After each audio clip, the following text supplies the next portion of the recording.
Jai, so to continue now about Krishna, why is it important to meditate on Krishna if we are interested in happiness? And the answer is, if you study the Vedas, you will find out that Krishna is actually that deity who is completely concerned with joy. And there are many deities in Hinduism, but they all have different specific purposes. And what separates Krishna from the other deities is that Krishna's purpose is divine joy and divine play and divine happiness and divine focus on us, the parts that we who have expanded from Krishna. The purpose is to engage with Krishna in loving affairs. Excuse me. And so Krishna's complete absorption and purpose is to be involved with us in loving affairs, while the purpose of other deities are specifically for powers and specific powers, the sun god, the moon god, the god of the water, the heavenly planet god. All these different gods have specific purposes, and many people worship them in Hinduism, but they have specific purposes and they're limited in what they can do. None of them, however, have the ability to engage in divine loving affairs like Krishna, because he's independent and he can do this, and that's his specific power and ability. He's like no other. He has no limitations, and nothing is limiting him, and he's under no one's guidance or no one's control. He himself is controlling all. Although God is expanding from himself and creating everything, and we are all dependent on him for that, he is not dependent on us. So let's go over that one point. Everything emanates from God, so therefore everything is God. But God is separate from what he has emanated. So we are emanations from God, and we are controlled by God, but God is not controlled by us, per se. Having said that, it might be interesting to now point out that when we revive our Krishna consciousness, agree to engage ourselves in Krishna's service by the strength of our love for Krishna, which he has invested within us, he is controlled by that love. And he is attracted to us as much as we are attracted to him. So it's a truly dual directional love affair. We love Krishna and he loves us on the divine plane, and it's a completely, perfectly pure and perfect arrangement for love, which is what we are looking for ultimately. Yet he's independent at the same time to all others who don't have this special love for Krishna.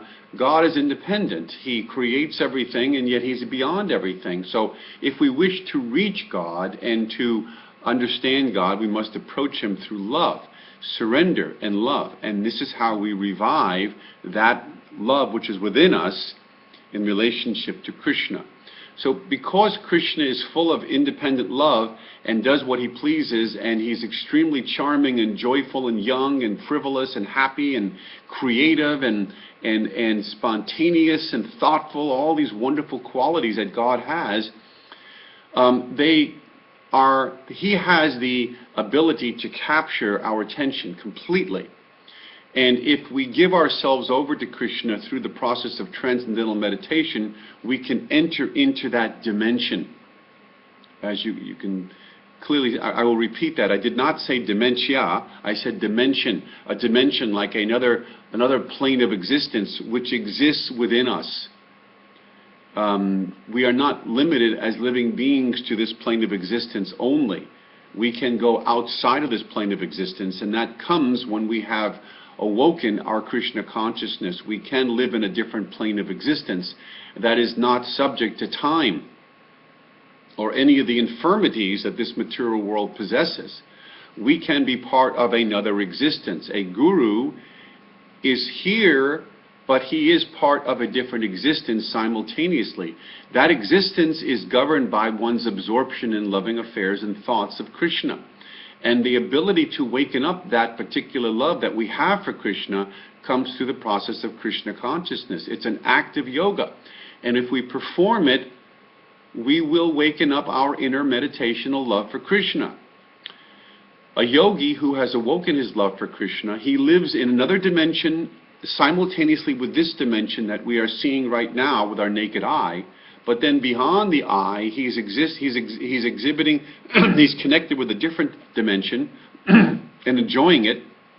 And then at the time of death of this body, when this body's time is over and it's old, then the yogi's consciousness, which is absorbed in Krishna, takes him to the other dimension, and then he does not take birth again, the yogi, in this world. Ordinarily, we take birth in this world over and over again, and that's due to karma. And that's due to living a life absorbed on this dimensional state. So as long as we're in this dimensional state, we will take birth over and over again due to the activities that we are performing here, which are generally sinful and separate from Krishna. They cause us unnecessary attachment and bondage. But if we perform Krishna conscious activities, then the bondage gets cut, and we live in another dimension, a higher dimension, a spiritual dimension, and then that takes us on to the spiritual world. So this is the choice we can make. Krishna is a very, very powerful entity. He is God, and he is extremely powerful. And the fact is, by focusing on Krishna, we get relief from his separate and lower material energy, which is this dimension. There are living beings in this material world that live on a higher dimension, but it's still material, and a lower dimension. But when you are absorbed in Krishna, you live on the spiritual dimension, the spiritual reality, which is what is most akin to the soul.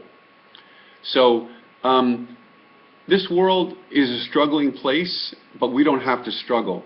We don't have to compete unnecessarily. This is part of the illusion. We work so hard to maintain a roof over our head, but this is actually not necessary. It's okay that we do our duties and we perform some activity, but the real secret behind material life is to stay absorbed in Krishna. And by doing so, we enjoy this life, not necessarily externally, but more internally. But it's a joyful experience. And the reality, the greater reality, the higher reality, will become our full reality when we leave this body. So I'm going to stop here and let that sink in a little bit. That's a lot to think about. I don't want to go ahead. I think in the next video, I'm going to talk a lot more about the activities of Krishna consciousness and what it means to be internally engaged in Krishna's service and what type of experience we have, so that we can compare that experience to the material experience and we can begin to see the type of joy that we can really, really achieve. I'd like to kind of give this video series of mine a general category, and I'd like to say that this is what I call spiritual psychology.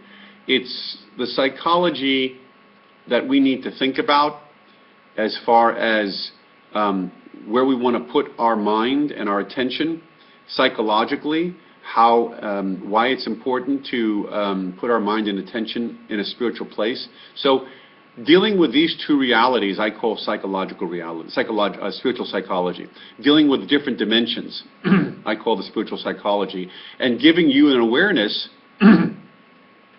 that there is a different dimension that we can focus on even while we're alive in this body, which I think is a very wonderful thing. So we'll talk more about that and the activities of the other dimension in the next video. And I thank you again for listening. Hare Krishna.